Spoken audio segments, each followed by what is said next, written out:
Qədim Ərdəbil şəhəri.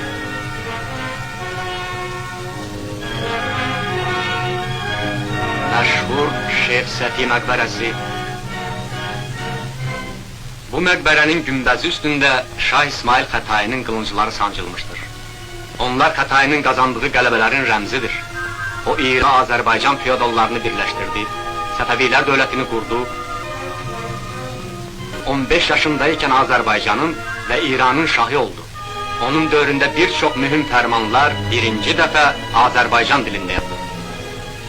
Şah İsmail Xətai yalnız məşhur sərkərdə və dövlət xadimi deyil, eyni zamanda Azərbaycan ilinin görkəmli bir şairi və öz dövrünün ən məşhur söz ustalarından biri olmuşdur.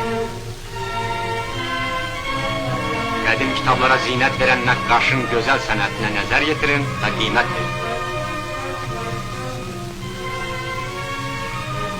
Şairlərin yaradıcılığı xalça ustalarına da ilham verirdi.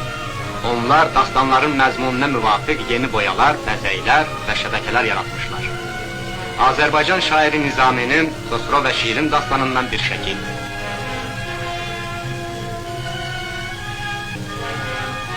Bu böyük sənət əsərlərini yaradan Azərbaycan xalqı yeri gəldikdə onları müdafiə etməyi də bacarırdı.